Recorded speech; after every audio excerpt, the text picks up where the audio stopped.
Lumiko si Ryu at sinabi kay Juri na sundan siya. Tumakbo si Ryu at si Juri ay patuloy na tumatakbo sa likuran niya. Iniisip na talagang masaya siya na sumali si Black Scythe sa kanilang grupo. Nagbago ang eksena at nakita natin si Juri na pinapatay ang maraming incapacitated na orc. Siya ay masaya at pinuri si Black Scythe. Iniisip na talagang magaling ito. Hindi niya inasahan na magiging ganito kadali ang pangangaso dahil kay Black Scythe. Tinanong ni Ryu si Juri kung gaano karaming orc ang napatay niya. Sumagot si Juri na nakapatay siya ng 52 sa loob lamang ng 30 minuto. Napakabilis noon. Pero hindi ito mabilis para kay Ryu. Patuloy pa ring pinipinsala ni Juri ang lahat ng orc na parang mga langgam. Labis na nag-aalala si Ryu. Iniisip niya na para sa mga normal na tao, ang 50 orc sa loob ng 30 minuto ay talagang mabilis. Pero para sa kanya, mabagal pa rin ito. Hindi sila makakapunta sa nayon at pumatay ng 300 orc ng sabay-sabay dahil mapapahamak si Juri. Hindi niya kayang protektahan si Juri habang lumalaban sa 300 orc. Pagkatapos ay sinabi ni Ryu na oras na para pumunta sa isang lugar na may seryosong mukha. Sa kabilang banda, masaya at sabik si Juri at sinabi na kaya nilang pumatay ng 300 orc sa loob ng 3 oras. Pero bago niya matapos ang kanyang iniisip, sinabi ni Ryu na masyadong huli na ang 3 oras at kailangan niyang tapusin ang gawain sa loob lamang ng 1 oras. Nagulat si Juri at tinanong si Ryu kung paano niya ito magagawa sa loob lamang ng 1 oras. Pero hindi binigyan ni Ryu ng pagkakataon si Juri at sinabi na sundan lang siya. Maiintindihan niya ang lahat. Pumunta siya sa isang lihim na lugar kung saan maaari nilang patayin ang lahat ng orc sa loob lamang ng 1 oras. Ang lugar na iyon ay isang halimaw na tumatawag ng mga orc. Kaya't nagpasya si Ryu na pumunta sa isang orc spawner. Parang isang tao na alam kung paano tapusin ng mabilis pero may sakit pa rin. Ipinaliwanag ni Ryu na may isang lugar kung saan ang isang orc shaman ay patuloy na tumatawag ng mga orc. Hindi nila papatayin ang orc shaman. Hahayaan nilang patuloy na tumawag ang orc shaman ng mga orc hanggang sa mapatay niya ang 300 orc. Nagulat si Juri at tinanong si Ryu kung paano niya ito nalalaman. Sumagot si Ryu na kanina lang ay nag-raid siya sa isang nayon kung saan nalaman niya ang tungkol sa orc shaman na ito. Si Juri na mukhang nag-aalala ay muling tumingin kay Black Scythe at iniisip na talagang napakalakas nito. Lumiko si Ryu at sinabi kay Juri na walang dahilan para mag-alala dahil gagawin niyang kasing ligtas hanggat maaari para sa kanya. Hindi kailangang matakot si Juri. Sabay nito, umalis si Ryu. Sa kabilang banda, muli na namang nakaramdam si Juri ng pamilyar na pakiramdam nang tumingin siya sa likod ni Ryu. Tumingin si Juri kay Black Scythe at nagbigay ng banayad at mabait na ngiti.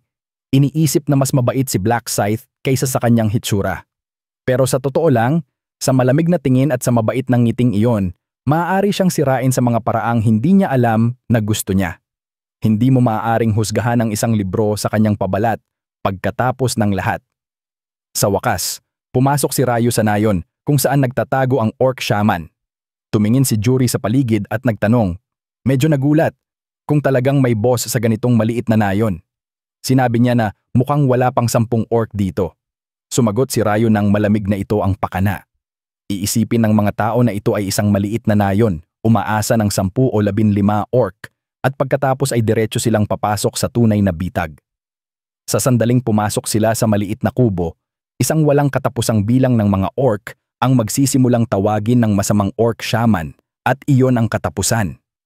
Dahan-dahang lumapit si Ryu sa kubo at sinundan siya ni Juri na tila tense pa rin.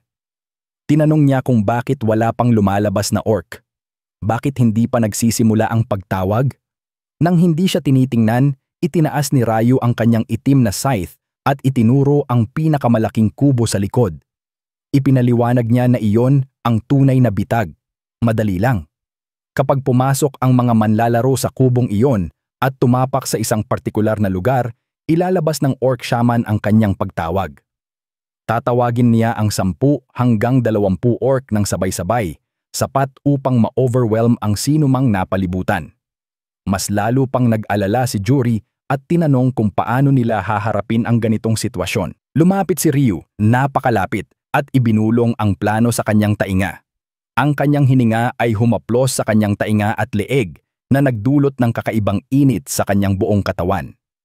Naging mahiyain siya sa isang sandali, ngunit nag-focus habang ibinubulong niya ang plano. Nang marinig ang kanyang kalmado ngunit nakamamatay na mga tagubilin, lumaki ang mga mata ni Juri. Naging seryoso siya, inilagay ang kanyang kamay sa kanyang dibdib, at nangakong hindi niya bibiguin si Black Scythe. Huminga siya ng malalim, nagtipon ng lakas ng loob, at sinabi na magtatagumpay siya. Hindi maiwasan ni Juri na makaramdam ng kaunting hiya sa sobrang pag-asa sa kanya. Gusto niyang patunayan na kaya rin niyang hawakan ang mga bagay. Si Ryu ay tahimik na nakatayo doon, tila natutuwa na parang hinihikayat ang isang maliit na sanggol na natututo ng sumakay sa kanyang unang bisikleta. Sinabi lang niya na maghihintay siya sa labas.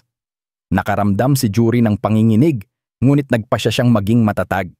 Tumango siya, nagtipon ng lakas ng loob at pumasok sa kubo. Mukhang maliit ang kubo mula sa labas, ngunit nang pumasok siya, napagtanto niyang napakalaki nito. Sa loob, napansin niya ang isang malawak na pulang karpet, tulad ng inilarawan ni Ryu. Ang karpet na iyon ang trigger. Kapag tumapak siya rito, ilalabas ng orc shaman ang impyerno. Pero hindi iyon ang kanyang trabaho. Ang kanyang trabaho ay lumapit, bumalik at umatras, sadyang tinutukso ang shaman ng sapat upang magpadala ito ng mga scout sa kanyang likuran. Lumapit si Juri sa carpet. Pagdating niya sa gilid nito, isang nakakatakot na madilim na aura ang pumuno sa silid at nagpakita ang orc shaman. Ang kanyang presensya ay nakakapangilabot, kaya't halos bumigay ang mga tuhod ni Juri, ngunit lumingon siya tulad ng plano at tumakas sa kubo. Lumabas siya at iniulat kay Black Scythe na tapos na ang trabaho. Tumingin siya rito at tinanong kung ayos lang siya. Pinilit ni Juri na ngumiti ng kaunti at sinabi, "Siyempre, umabot ako sa carpet at lumingon tulad ng sinabi mo." Ngunit sa pagdapo ng pagdududa, tinanong niya kung talagang magpapadala ng mga scout ang orc shaman para sa kanya. Si Ryu ay ngumiti ng bahagya at simpleng sinabi, "Maghintay ka at manood." Ilang sandali lamang, 5 orc ang lumabas mula sa kubo, tinitingnan ang paligid. Bumulong si Ryu, "Ano ang hinahanap nila?" At bago pa man makasunod ang sinuman, tumalon siya sa tabi ni Juri, bumulong, "Surprise, mother father." Sa isang malinis at malupit na pag-slice, na-immobilize ang lahat ng 5 orc, ang kanilang mga kamay ay nakabitin na walang silbi. Nagtago si Juri hanggang tinawag siya ni Ryu. Pagkatapos ay humakbang siya pasulong at tinapos ang mga ito. Ngunit hindi tumigil si Ryu. Muli niyang sinabi, "Gawin mo ulit." Nag-atubili si Juri at nagtanong ng may kaba kung talagang mahuhulog ang shaman sa parehong trick ng 2 beses. Lumalim ang nakamamatay ng ngiti ni Black Scythe.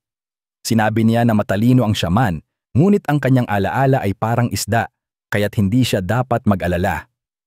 Sa isang bihirang sandali ng lambing, lumapit siya ng kaunti upang tingnan siya sa mata at sinabi, "Ano man ang mangyari, poprotektahan kita. Hindi ko hahayaan na kahit isang hibla ng iyong buhok ay masaktan." Nagtakip si Juri, na nakakaramdam ng kakaibang seguridad sa ilalim ng pangakong iyon. Nakipagtagpo siya sa kanyang tingin at nagbigay ng isang magiliw ng ngiti bilang tugon. Bumulong, "Okay." Sa puntong ito, parang pinapansin siya ni Ryu. Sa loob lamang ng ilang minuto, ang buong nayon ay puno ng mga bangkay ng orc at nakatayo sina Black Scythe at Juri sa gitna nito. Halos nagliliyab si Juri sa saya at lumingon siya kay Black Scythe na may maliwanag ng ngiti, sinabing sa wakas ay napatay niya ang 300 orc. Tumingin si Black Scythe sa langit at malamig na sumagot na eksaktong 1 oras na ang lumipas, tulad ng kanyang pagkalkula. Naging malambot ang mukha ni Juri at magalang na sinabi, "Napakabilis at napakadali, lahat salamat sa kanya." Mula sa kaibuturan ng kanyang puso, pinasalamatan niya siya. Pagkatapos noon, tumingin si Ryu sa kanya at tinanong kung anong antas na siya ngayon. Si Juri, na medyo ipinagmamalaki, ay itinaas ang kanyang baba at sinabi na siya ay umakyat mula antas 13 hanggang antas 19. Umiling si Ryu at sinabi sa kanya na sa oras na maabot niya ang antas 20, magbubukas siya ng bagong kakayahan. At hindi lang iyon, Ang mga kakayahan na mayroon na siya ay palalakasin din na makikinabang din sa kanya. Kailangan niya ang mas mahusay na buff mula sa kanya upang makapag-set ng record sa pagpatay sa huling boss. Kaya't nagpa siya si Ryu na tutulungan si Juri na maabot ang antas 20 ngayon. Mas madali itong harapin ang mga orc sa ibang pagkakataon. Nang marinig ang kanyang mga salita, tumalon ang puso ni Juri. Naisip niya kung gaano ka mapagbigay si Black Scythe. Naging tunay siyang nahihiya at medyo malungkot. Talagang nais niyang magsalita upang ipakita kung gaano siya nagpapahalaga sa kanya. Ngunit bago siya makapagsalita, narinig nilang dalawa ang tunog ng mga hakbang mula sa likuran. Lumiko sila at nakita ang 5 manlalaro na pumapasok sa nayon. Pagdating nila, natigilan sila, agad na nakilala si Black Scythe. At nang makita nila ang lahat ng mga bangkay ng orc sa lupa, napanganga sila. Ngunit sino ang babaeng nakatayo sa tabi niya? Nararamdaman ni Juri ang kanilang mga tingin at tumayo siya ng mas tuwid. Bagamat sa kaibuturan, iniisip niya na tiyak na mukhang baliw ito sa kanila na sila lamang dalawa ang nagpatay sa lahat ng mga orc na ito. Sa kabilang banda, ang grupo ng mga manlalaro ay nagbulungan sa kanilang sarili. Nagtataka kung ang babaeng ito ay talagang kasapi ng grupo ni Black Scythe. Walang makapaniwala na ang isang tao tulad ni Black Scythe na kilala bilang isang solo hunter ay makikipag-partner sa sinuman. Ngunit isa sa kanila, isang bastos na tao na may malagkit na mga mata ay tumitig kay Juri. Tinitingnan siya mula ulo hanggang paa, ang kanyang mukha ay nagbago sa isang nakakadiring ngiti. Naisip niya, talaga bang ito ang tipo ni Black Scythe? Sira, hindi siya masama. Malaki sa tamang mga lugar din. Nang oras na iyon, nahuli ni Ryu ang bawat salita. Agad na dumilim ang kanyang ekspresyon. Sa isang malakas na tunog, ibinagsak niya ang kanyang itim na scythe sa lupa at tinignan silang lahat na may galit sa kanyang mga mata.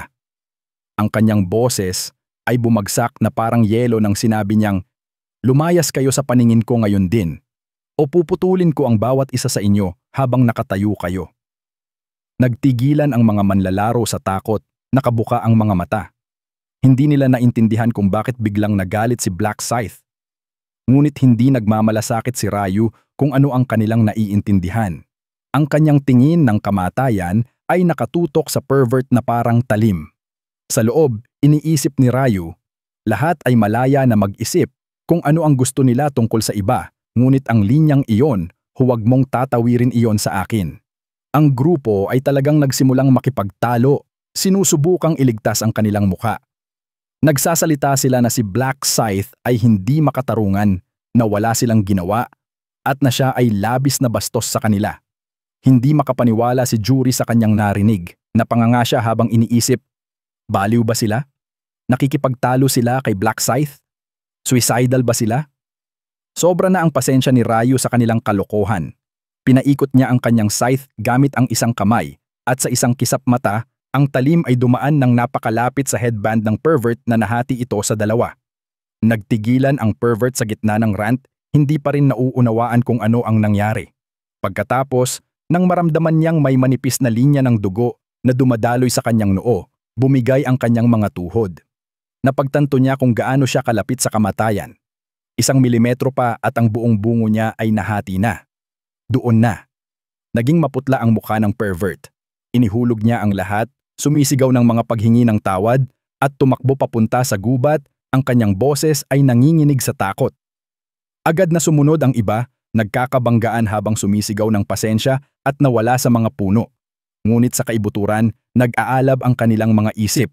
Narinig ni Ryu ang bawat isa sa kanila, tinatawag siyang mayabang na bastardo, isang sira, na nangangako na babayaran siya balang araw.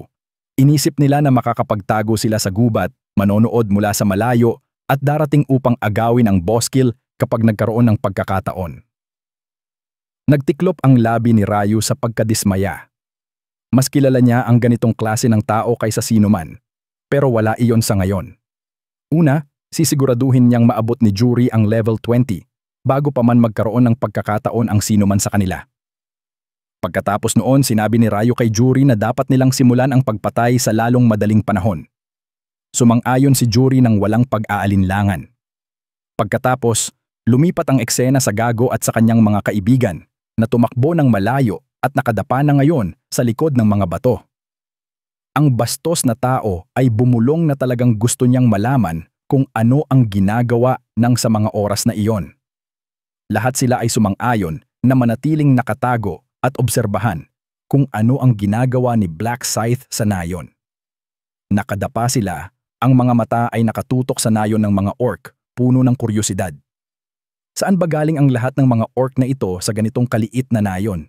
Naisip nila. Dahan-dahan, nagtago sila sa paligid, sabik na makasubok.